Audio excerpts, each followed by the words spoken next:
forged up this piece of 4140, and I made basically a cross peen. Grind that out. I'm probably gonna put that on the grinder on the belt like this, and like that, and like grind the inside out a little bit. Not too much, but I just want a little bit more of a gap for the claw, because I'm for the claw hammer to yank those nails out and stuff like that. It's a little off too, like one side's a little bigger, so I'm gonna shave a little bit on the grinder just to even balance that out. All right, it's still a little warm, but it's cold outside, so I don't mind holding this. But here's the rough forged and rough grinded, which is going to be a claw hammer. All right, so chunk of 4140, drifted the hole. I use the press, the fuller dies on the press, and crush down on the head here. That's going to elongate this a little more, but it just gives it I'm not going to go too heavy. I crush down a little bit more on the forging hammers I do. It's more for decorative reasons. And then crush the back part here a little more, and draw these claws out.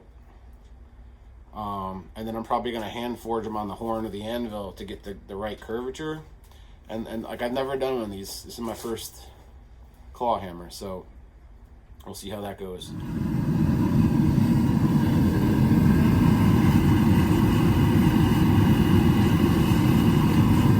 Just turning it on, just warming it up.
Alright, so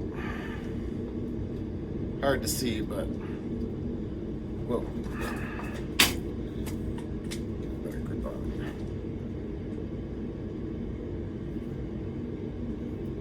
It's hard to see, but you can kind of see the profiling on it. I'm liking it so far, but it's got a ways to go.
back in the forge we go to heat it up and forge some more. Yeah.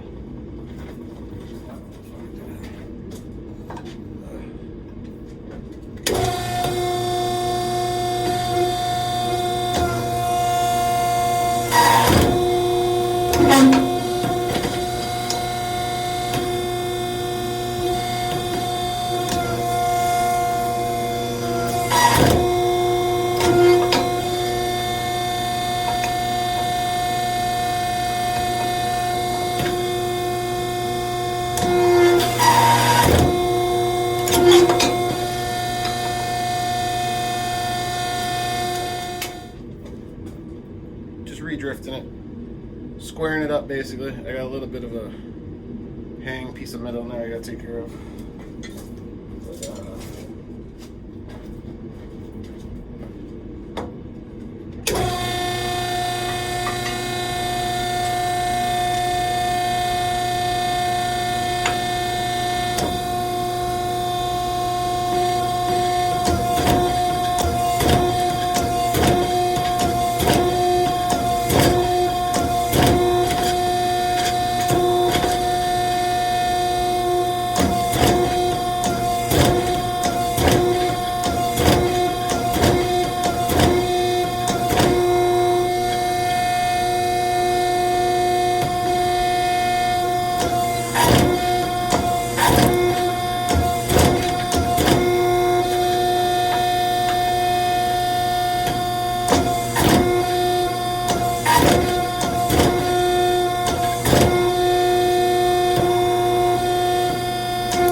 Alright. We're getting there now. It's starting to look like a claw hammer.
benchmark.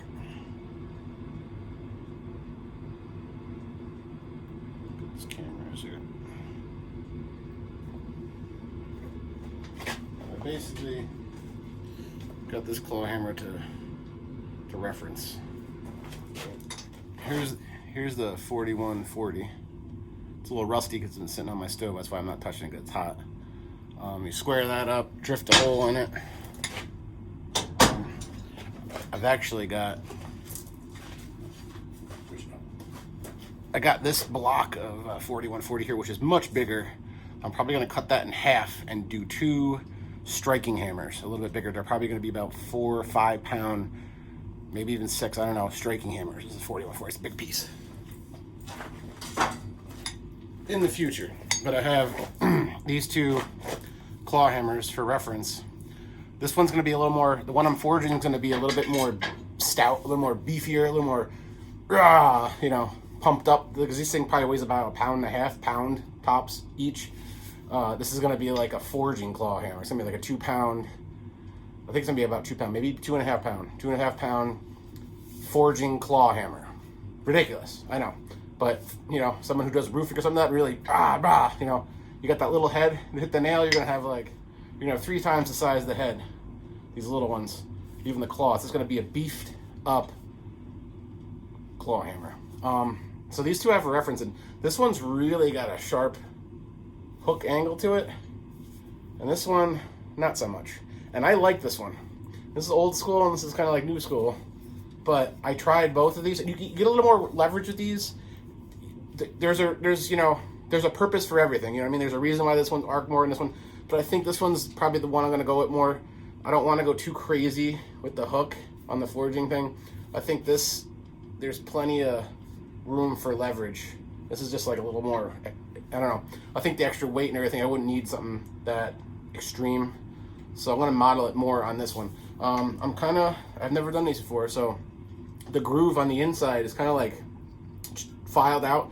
So I might just do that. I might just get a file, run a file, or get one of the rounding bits on a Dremel and see how that does. I don't know how good it's going to be able to chew away the metal, but I'm going to put like a little crease in there. I'm really going to try to mimic this hammer, but more forged hammer. Try to blend the two styles together, if you will. This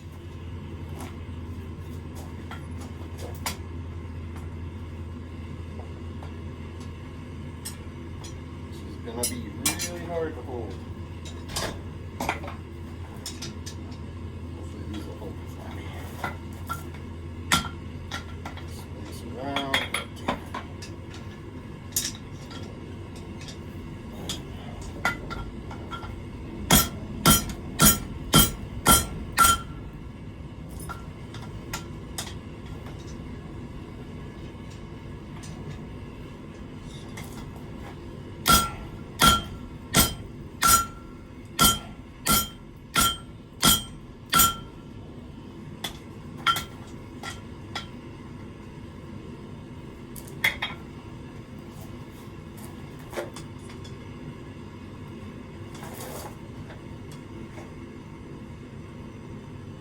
Oh yeah, it's pretty close.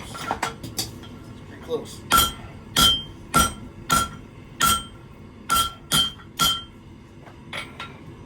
Probably gonna do a little bit more aggressive. I like it. It's coming out good. This is cool. This is a cool project. Typical Stanley or Eastwing hammer. Carpentry, claw, whatever you want to call it, forged. You see the size difference. So this thing's probably about 1 pound. This is probably going to be these 2.5. So it's like a forging claw hammer. Now I'm going to shave some weight off of this on the grinder. I'm going to thin that claw out a little bit, but not much. I like it. I like it beefy and stout. The hammerhead too is the face much bigger. All right. See the hammer in there. You can also see a crazy knife and a crazy curl on the end of it. I'm gonna make it like an ogre knife out of that. But there's the hammer. And I'm getting ready to put it in the oil for a quench. Nice even heat.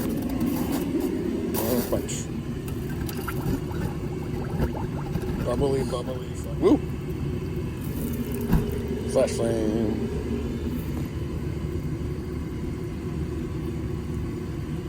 This oil is pretty cold too. It's been out here in the winter wonderland,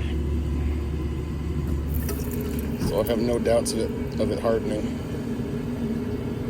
The flaming claw hammer.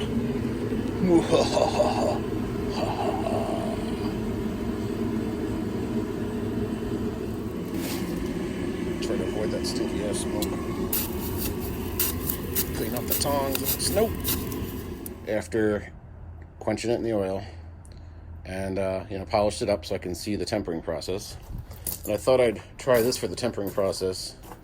Is kerosene here, heating up in here. It gets pretty damn hot on the top, and it's got that cool metal rack on the top, see? And I'm just keeping an eye on it. I really polished it extra so I could really just see the change of the color tone on it. So I'm gonna let that temper on there, and I'm probably gonna grab it with a pair of tongs and hit the torch on just the center part where the hole is, and maybe a little bit back toward where the claws, but not the tip of the claws, and definitely not the hammer head, and give that a nice golden straw color. And then finish polishing it up and put it on a hickory handle, and then the claw hammer will be done. And I had another piece, so in between I got another chunk of 4140 and decided these are so fun to do, is make another Warhammer. I haven't decided what I want to do with the head on it. I made it a little bit wider, and I might just go with the crisscross waffle pattern on the face, and then I did some scalloping on the spike, which I haven't done that yet, and I kind of like it. And then touch mark and polish it up, and I'm gonna drift it a big old hole, center hole there. I'm gonna try to, but I'm not sure. I started it right there, and I drill a hole through it so I could put a pin through it. So after I wedge it in and slide it on the handle and put the wedge in, I like to put a small metal pin in there too, just because you're gonna be swinging this thing around and beating stuff with it, and it's just an extra thing of security. And then I like to make a guard for the front of the metal handle, and a metal like pummel butt on the end of it, just as extras, and I'll probably do some carving on the handle too. But so we got a Warhammer that's coming up with it, I guess. I don't know if I'm gonna have footage of it, so this might be the last that we see. I might just make it and send it off, but definitely I'll have continued footage on the claw hammer done.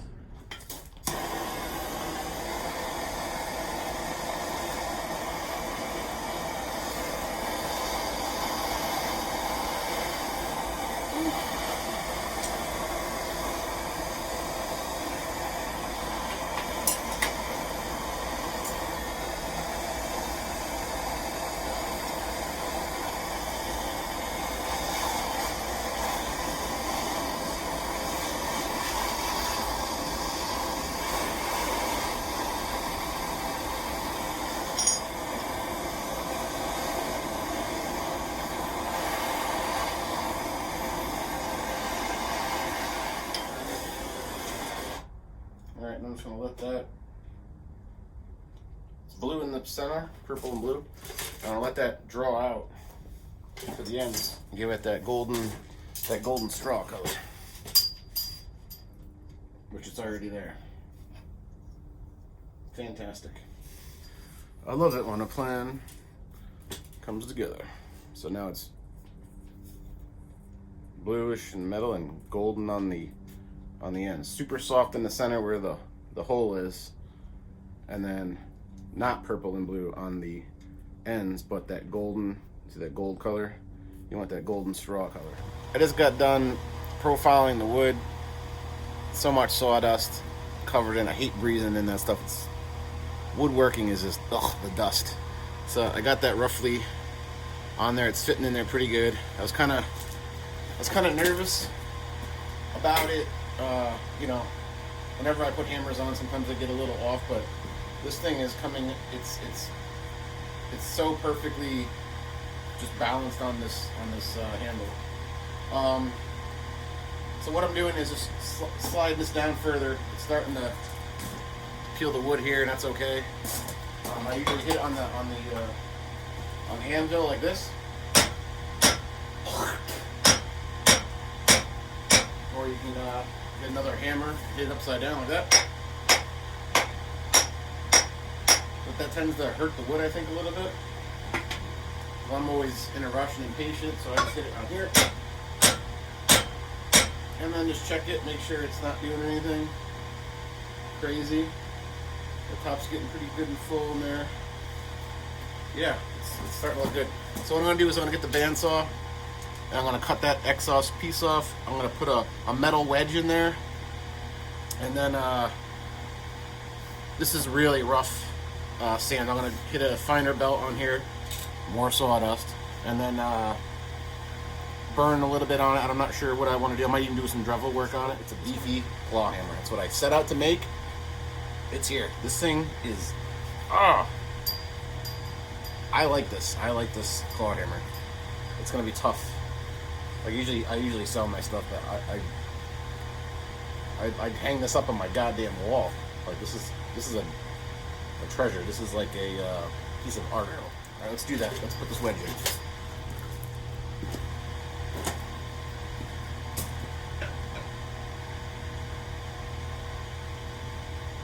Let's put this metal wedge in. Let's hope it goes in smoothly. There, I already don't like it. It's going to go a little to the front. There we go. Okay. Let's see if this goes in here now.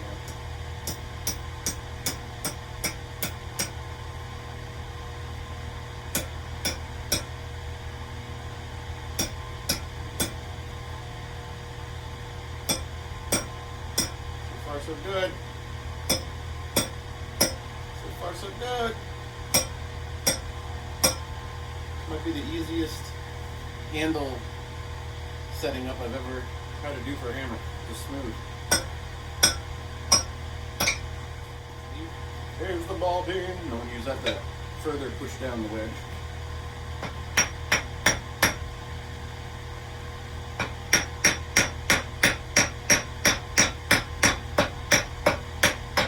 But there it is, nice and tight. I got to clean up the peeling on the bottom with a broach or a Dremel. Finish doing the handle, linseed oil. But it's looking good. I really like this.